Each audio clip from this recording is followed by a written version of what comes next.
In the quiet hours before dawn, an encrypted transmission was intercepted, fragmented words from a source that should have been silent. The inheritance was the beginning, it whispered, in a voice too low to be heard by anyone but those who know where to listen. If you've ever seen a case like this, leave a trace in the comments. Sometimes, one forgotten memory changes everything. What follows is a story buried deep within the archives of small-town America, a narrative that begins on the outskirts of the quiet town of Millville, North Carolina. It was the summer of 2019 when an anonymous tip led local authorities to a seemingly ordinary property along Route 66, just outside a long-decommissioned textile mill that had once powered the town's economy. That old mill, now a shell of rust and broken dreams, became the center of a puzzle that few could comprehend. The case involved Michael Lawson, a respected figure in the community, a retired businessman who had made his fortune through local real estate and a series of charity events that painted him as a pillar of virtue.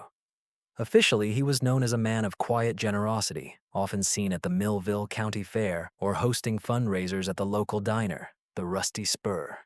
But beneath that veneer lay something darker, concealed by layers of coded transactions and discreet agreements. The initial discovery was innocuous. A crumpled letter found in a booth at the diner, the words faded but still decipherable. The inheritance is the key. It was accompanied by a series of bank statements showing transfers labeled as shadow transfers and private arrangements. These were not typical transactions. They hinted at a clandestine operation, perhaps a form of covert funding or illicit asset movement. The authorities began to suspect that Lawson's wealth was not entirely legitimate, but the details remained elusive, hidden behind layers of legal jargon and coded language.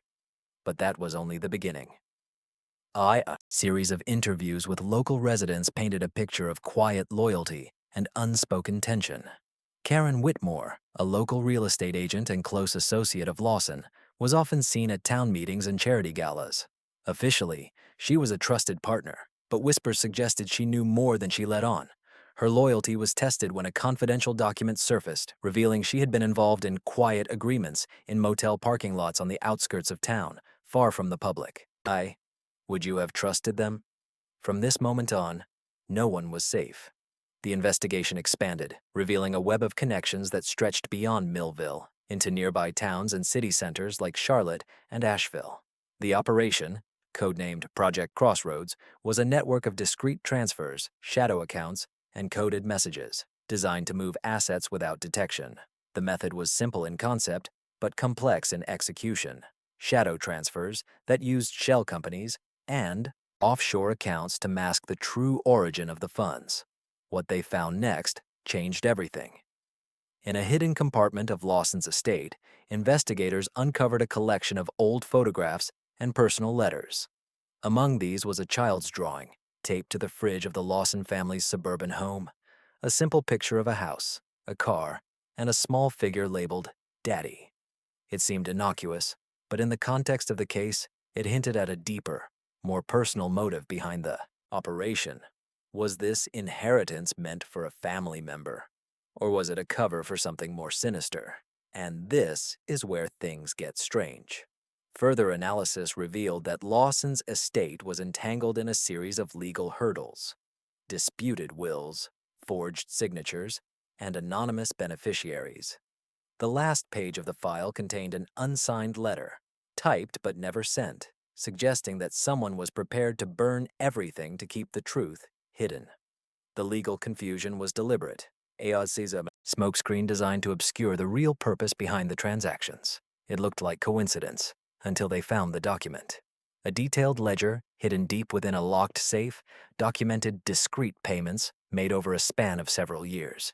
Payments that coincided with major events in Millville and surrounding towns.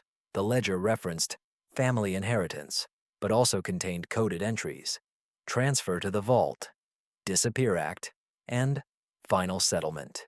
The implications were chilling. Someone was orchestrating a quiet exodus, perhaps even a covert relocation, using the guise of legal inheritance. From that day, the city was never the same. The authorities moved swiftly, executing warrants and detaining several individuals, Lawson among them. His arrest was sudden, and the courtroom was filled with hushed whispers. The community's trust was shattered, yet some questions remained unanswered. Why had Lawson hidden so much? Who was he protecting? And what was the true nature of the inheritance he so desperately safeguarded? But there was one detail no one talked about. An overlooked piece of evidence, a sheriff's badge left abandoned on a desk, a crumpled note attached. Trust no one. It was found in the pocket of an officer who had participated in the initial raid, but no record showed who had placed it there or why. Was it a warning? Or a sign that the entire operation was under surveillance from the start? And then, something happened no one could have predicted. A witness emerged, a young woman named Emily Carter, who claimed to have overheard a private conversation between Lawson and an unknown accomplice. Her testimony was fleeting, but enough to suggest that the operation was part of a larger scheme, possibly connected to other illicit networks across the state. The details she provided hinted at a shadow organization, one that operated with surgical precision, cloaked in legality, but built on deception. The case seemed to reach a dead end, but the last piece of the puzzle was yet to surface. In the weeks that followed, a series of anonymous leaks revealed a series of discrepancies in official reports. Documents had been altered, signatures forged, and legal filings manipulated. It became clear that someone had been feeding false information to investigators, an insider who knew exactly how to cover their tracks. The question was, who and why? Would you have trusted the official accounts? Or would you have looked deeper as the shadows beckoned from the periphery? The final chapter remains unwritten. The arrests were made, some suspects disappeared, and others retired quietly into the background, their motives concealed beneath layers of lies. But the most unsettling part of this story isn't even the arrests or the legal filings. It's the lingering suspicion that behind the facade of innocence, something far more dangerous was lurking, something that still whispers in the dark corners of Millville and beyond. What was the true inheritance? Who truly benefited from the secret dealings, and how many others were involved in this silent, relentless game? You've heard it now. You can't unhear it. What would you have done? Subscribe before this one disappears. The investigation's aftermath left a trail of unanswered questions that gnawed at the edges of the official narrative. Despite the arrests and sealed court documents, the truth remained elusive, hidden behind layers of deception, coded messages, and half-truths. In the months that followed, the quiet town of Millville seemed to retreat further into itself, as if the very air carried the weight of unseen secrets. Among the evidence collected was a series of handwritten notes discovered in a locked drawer in Lawson's study. They were cryptic, written in a hurried scrawl, and contained references to the plan, the final transfer, and the safeguard. One phrase stood out: the inheritance is a key, but the lock is a lie. The handwriting suggested desperation, perhaps even paranoia. Who had he been communicating with? What was the true purpose of the inheritance, beyond the mere transfer of assets? And this is where things get strange. The notes also mentioned a location, the old mill again, but this time in conjunction with a set of coordinates. When investigators plotted them, they pointed to a hidden underground chamber beneath the decaying structure. Access was blocked for years, sealed behind concrete walls and rusted steel. But someone had recently attempted to breach it, leaving behind faint traces of tools and fresh graffiti. From this moment on, no one was safe.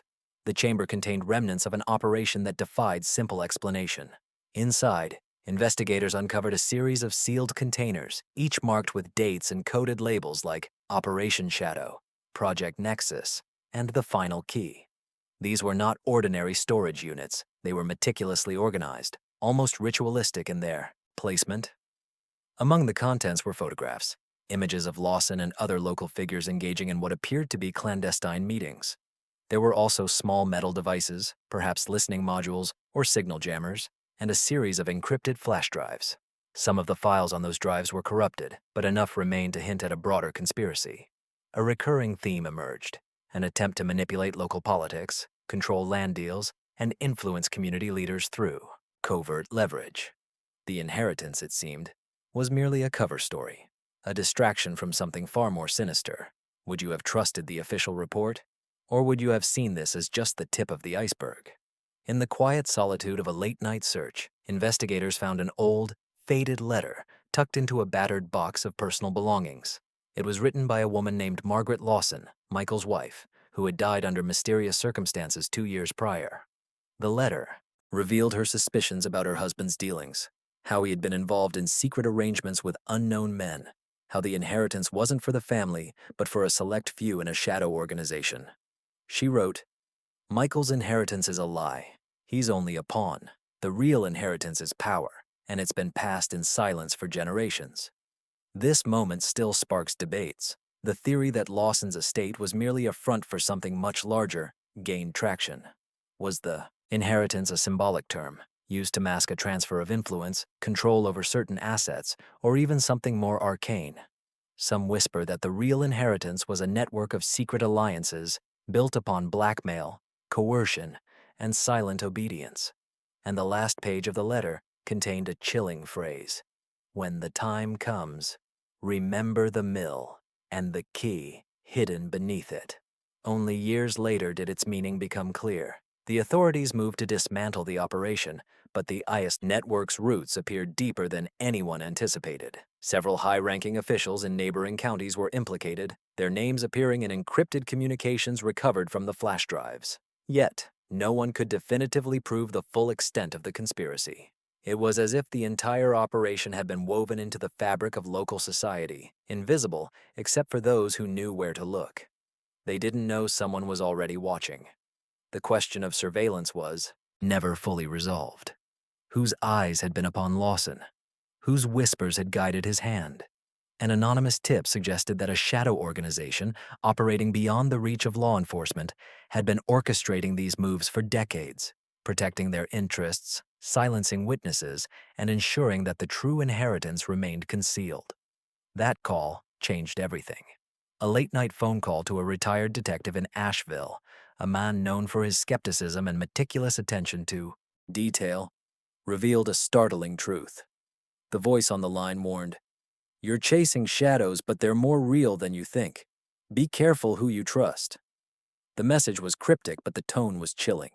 From this point, they had less than 24 hours. The clock was ticking. A series of coded messages hinted at a final meeting, somewhere in the shadowed parking lot of the old Millville train station, long since abandoned. Investigators moved quickly, knowing that whoever was behind this had plans to vanish, to erase their footprints before the law closed in. As they arrived, the lot was deserted, save for a single, unmarked van and a crumpled piece of paper left on the ground. The inheritance was never meant for you. But one of them was already planning to disappear. In the days that followed, the community was rocked by the sudden departure of key witnesses. Some vanished without a trace, others silenced by the weight of what they knew. The local sheriff's department, once eager to uncover the truth, became embroiled in internal conflicts, their own integrity questioned. The badge left on the desk was never recovered, and the officer it belonged to was reassigned under mysterious circumstances. And then, something happened no one could have predicted. A new informant emerged, a man claiming to be a former associate of Lawson's, who insisted that the entire operation was just the surface of a much deeper scheme. He spoke of the real inheritance, a secret document stored in a safe house beyond the borders of North Carolina, something that could topple entire institutions if revealed. The man's story was inconsistent, but his details aligned with the growing suspicion that the entire case was a diversion, a carefully crafted distraction from the real prize. The final, unresolved clue that forces the viewer to question what was true. In a sealed envelope found in the wreckage of the old mill, investigators discovered a photograph, an image of a small child holding a key-shaped object standing in front of a nondescript building. On the back, a single phrase: "The real inheritance is what they hide in plain sight." The picture was taken decades earlier, but its significance remains shrouded in mystery. Would you have believed the official story, or would you have asked what they were truly protecting?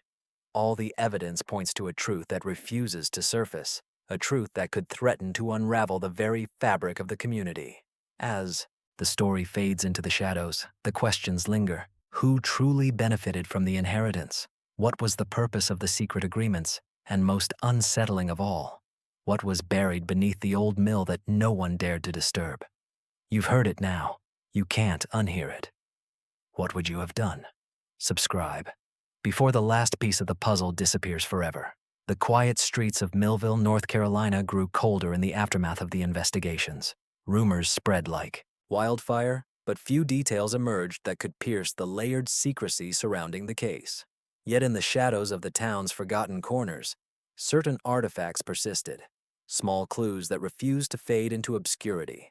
Among them was a faded, creased letter discovered tucked behind a loose brick in the old mill's foundation. Its ink had blurred over time, but the message was clear. The inheritance is legacy, but the lock is silence. It was signed only with initials, ML, a code that many believed pointed back to Michael Lawson, but some speculated might be a red herring, a decoy planted to mislead anyone trying to connect the dots. And this is where things get strange. A forensic analysis revealed faint traces of a rare chemical compound, one used in clandestine communications to encode messages. The chemical was identified as a derivative of a substance used in covert signal jamming, suggesting that Lawson or someone close to him had been actively blocking transmissions or eavesdropping on conversations for years. When investigators examined the old safe house beneath the mill, they found a hidden compartment containing a small, battered radio transmitter. It was still operational, but tuned to a frequency not registered on any public spectrum. Would you have trusted the official explanation, or would you have sensed the presence of something far more insidious lurking beneath? Inside the transmitter, a series of coded voice recordings played back, distorted, layered with static, yet eerily clear in their implication. They revealed snippets of conversations, discussions about the final transfer, the key, and the safeguard, repeated over and over in a pattern that seemed to form a secret language. One phrase was repeated with chilling emphasis. The inheritance is the lock, and the key is silence. The community's trust was shattered anew, but the deeper truth refused to surface. Who had been listening? Who had been manipulating the silent? Agreements? The recordings hinted at a powerful network operating within the shadows, an unseen force that had been guiding the town and its leaders for generations. From this moment on, no one was truly safe from the unseen eye. A series of anonymous whispers emerged, claiming to be from a former insider, someone deeply embedded in the operation who had turned against their masters. They spoke of the Silent Circle, a clandestine organization that had infiltrated local politics, law, enforcement, and even the judiciary. Their aim? To control the inheritance, whether that be land, influence, or something more elusive, by maintaining absolute silence. That call changed everything. The whispers hinted at a secret meeting, scheduled in an abandoned warehouse on the outskirts of Asheville, where the Circle would convene one last time. Authorities prepared to intercept, but the meeting was canceled abruptly, leaving behind only a cryptic note. The inheritance was never meant for the living. From this point, the investigation spiraled into an even darker realm. In a sealed court record, a previously undisclosed witness statement came to light, one that implicated a powerful family in Charlotte, the Whitmores, as key players. Officially, they were respected members of the community, known for their philanthropy. Unofficially, they were linked to a series of covert deals with ties to Lawson and other figures in the shadow organization. The witness claimed that the inheritance was a code for a transfer of influence, hidden behind layers of legal and financial obfuscation. And then, something happened no one could have predicted. A mysterious fire gutted the old mill, destroying much of the remaining physical evidence. Authorities suspected arson, but the true motive remained unclear. Amid the charred remains, investigators found a single, untouched item, a small leather-bound journal belonging to Michael Lawson. Its pages were filled with cryptic notes, dates, and references to the lock, the key, and the silent inheritance. A final entry, scrawled in hurried handwriting, read, "The real inheritance is what they don't want you to see." This moment still sparks debates. Was Lawson's journal a confession, or just another layer of deception? Its pages contained hints of a plan to expose the organization, but also warnings to stay silent, to protect the true inheritance, whatever that was. The last page held a stark warning. When the old mill falls, the truth awakens. But beware, some secrets are better left buried. Only years later did its meaning become clear. The destruction of the mill was not accidental. It was a calculated act, designed to erase the physical evidence, to wipe away the last tangible link to a shadowed past. Yet, in the ashes, new questions arose. Who had ordered the fire? And what were they truly afraid of losing? They didn't know someone was already watching. In the aftermath, a new figure appeared, an anonymous figure who claimed to be a descendant of the original organization. They left behind a package at the local library, an old, weathered box containing photographs, letters, and a single, sealed envelope addressed to those who seek the truth. Inside was a note. The inheritance is not what you think. It's what remains hidden, beneath the surface, in plain sight. That note changed everything. As investigators sifted through the contents, they uncovered a startling pattern. The photographs showed a secret network of underground tunnels and hidden chambers beneath the town, connections that predated the mill's closure. The letters hinted at a long-standing pact, one that bound generations to silence, to protect a secret kept safe beneath the earth. Would you have believed the official story? Or would you have sensed that the real inheritance was buried deep, waiting for the right moment to surface? The evidence pointed to a truth so unsettling that revealing it could destabilize the entire region. Yet the deeper history was etched into every corner of Millville, every stone, every shadow, the legacy of a silent, unseen power that had shaped their lives for decades. And the final clue? It was a simple, almost trivial detail. A small rusted key found inside a child's toy, buried in the backyard of the Lawson estate. Its inscription read, "The key to the inheritance lies beneath the mill." But no one knew how or where to use it. Would you have trusted the official explanation? Or would you have followed the clues, no matter how faint, to uncover what was truly hidden? You've heard it now. You can't unhear it. The truth is out there, waiting beneath the surface, silent and still. What would you have done then?